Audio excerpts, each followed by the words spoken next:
I recently had Bob Saget on my podcast that I do outside of this show. Right. And he told me that at the Comedy Store, that you getting your gig on St. Elsewhere sent like a shot through everybody there that you could get out. You know, that you're still doing the comedy game, but you could be an actor, and how that would kind of got everyone going. I didn't know that I was such a you were beam of groundbreaking back in the early 80s. You know, Howie. that groundbreaking early 80 move, which wasn't the move, and my entire career is not a move, it's an accident. That was like, I don't know if I think I've told this story many times, but I was, doing okay in stand-up comedy, and stand-up comedy is my first and foremost love out of everything that I do. In fact, the worst part of the pandemic for me is my inability to be in front of a live audience. This is the longest, and I still have not. Up until after 45 years of stand-up, the longest I was not being on stage was 2.5 weeks, and now it's been like almost a year and 3 months, and I'm going nuts. But that being said, I had done a young comedian special. I was selling hard tickets. I was doing well, right. And the normal trajectory for anybody in my position was to then get their own sitcom.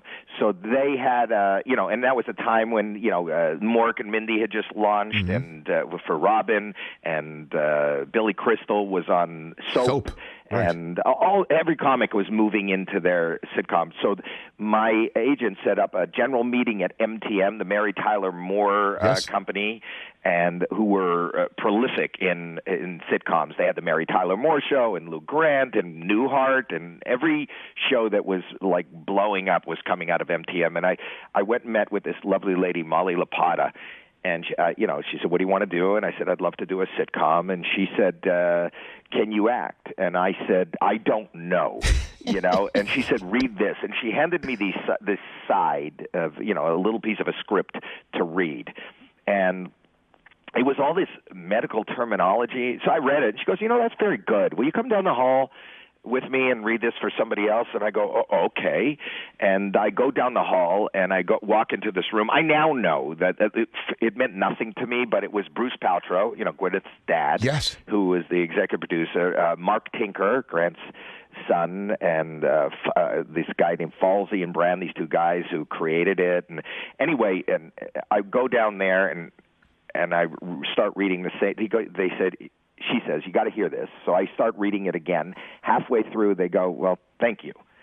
And I left. And my wife said to me, how did it go? And I go, I don't think I got the sitcom, but I don't feel bad about it because I read a little piece of it, and it's not funny. I don't even understand what I was reading.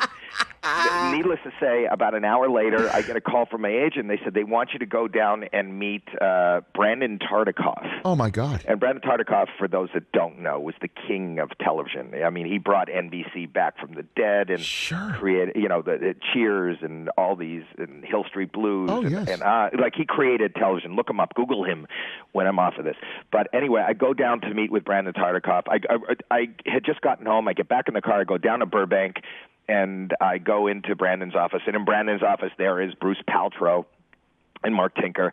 And they said, read what you read. And again, this sitcom that I'm reading with all this medical terminology, I start reading it. I get halfway through. They go, thanks. Wait outside. I was so, kerfuffled. You use that word. Yes. When they said wait outside, I said, it's raining. It was raining.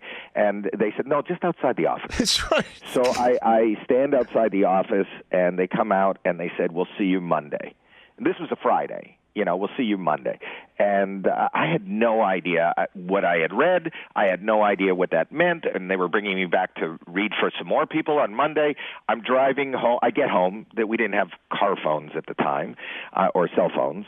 And I get home, and my phone is ringing. And my wife says, your agent's been calling. Call your agent. And he called me. He said, congratulations, you're starting Monday. I go, on what? Now, here's what people don't realize. They had been shooting this show for about 6 days. They were looking at the dailies and all the film. They weren't happy with what they were seeing, and they decided to replace 3 characters, one of them being my character. And who I replaced an actor who went on to get nominated or maybe even won an Academy Award. Do you know who David Paymer is? Of course. He was the original Fiscus. And then he went on to do Mr. Saturday Night with Billy Crystal.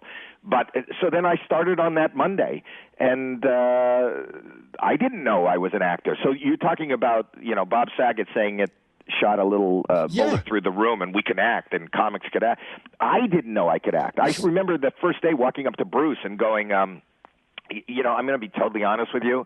I don't know if you've made a mistake. I don't know anything about this industry, this part of the industry. Do you recommend a coach, an acting school, something? He goes, you have just been enrolled in the best acting school you can ever wish to be in. Well, and because you take a look at the cast photograph, Denzel Washington is on the show, William Daniels, Ed Begley Jr., Norman Lloyd, who just passed away. Week. Yeah, at age 106, he was in a Hitchcock movies. He worked with and I knew I'm a big Hitchcock fan. So he was the bad guy in Spellbound. Yeah, and he was he worked with Charlie Chaplin and Buster Keaton. I used to sit like a 5-year-old at his feet and he'd regale me with old Hollywood stories. And I would ask him questions.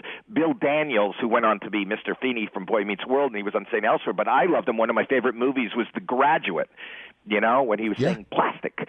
I don't know if anybody else. No. He was the dad. So absolutely. Remember he was wearing, Dustin Hoffman was wearing the scuba diving mask walking down the hall, and Bill Daniels was going plastics. That's the word.